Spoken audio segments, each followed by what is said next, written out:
மாண்புமிகு முதலமைச்சர் அவர்கள் அடிக்கடி கூறுவது போல நல்லதே நடக்கும், நல்லதே நடக்கும், நல்லது மட்டுமே நடக்கும் என்று தொன்மை மிகுந்த வளம் நிறைந்த தமிழ்நாட்டில் வேளாண்மை நிதிநிலை அறிக்கையினை உழவர்கள் நிலையை உயர்த்திடும் நோக்கத்தில் பல்வேறு திட்டங்களுடன் உருவாக்கி இம்மாவட்டத்தில் சமர்த்திட எனக்கு உறுதுணையாக இருந்த தலைமைச் செயலாளர் முனைவர் எம் சாய்குமார் ஐஏஎஸ் அவர்களுக்கும் நிதித்துறை கூடுதல் தலைமைச் செயலர் திரு எம் ஏ சித்திக் ஐஏஎஸ் அவர்களுக்கும் வேளாண்மை உற்பத்தி ஆணையர் மற்றும் அரசு செயலாளர் முனைவர் சங்கர் ஐஏஎஸ் அவர்களுக்கும் மற்றும் அனைத்து துறை தலைவர்களுக்கும் எனது மனமார்ந்த நன்றிகளை தெரிவித்துக் கொள்கிறேன். மாண்புமிகு பேரவைத் தலைவர் அவர்களே, இந்த அவையிலே ஒன்று நான் குறிப்பிட விரும்புகிறேன்.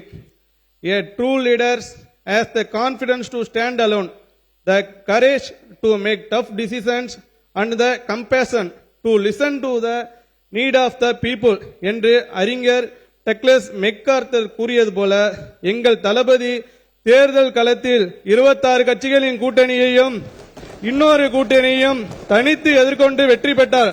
அதனால் தான் சொல்கிறேன், he is a true leader, he is a true leader. லஞ்சம் கேட்டால் கொடுக்காதீர்கள் என உறுதியாக அறிவித்த ஒரே முதல்வர் நம் முதல்வர். ஊழலற்ற தூயச்சு என்பதில் உறுதியாக இருக்கிறார் நம் முதல்வர். ஆட்சி பொறுப்பேற்ற முதல் நாளிலிருந்து ஊழல் ஒழிப்பில் உறுதியாக இருக்கிறார் நம் முதல்வர். அதனால் தான் சொல்கிறேன், my leader has the courage to make tough decision. ஒரு அண்ணனாக, மகனாக, தாய் மாமனாக தமிழ்நாட்டின் பெண் குழந்தைகள் முதல் அத்தனை தலைமுறை பெண்களுக்கும் நான் இருக்கிறேன் என நம்பிக்கை கொடுக்கிறார் நம் முதல்வர். அனைவரின் கோரிக்கைகளையும் கேட்கிறார்.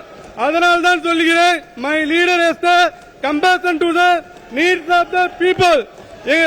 எங்கள் தளபதி தான் உண்மையான தலைவர், மக்களுக்கான தலைவர், a true leader. எங்கள் தளபதி தான் உண்மையான தலைவர், மக்களுக்கான தலைவர், a true leader.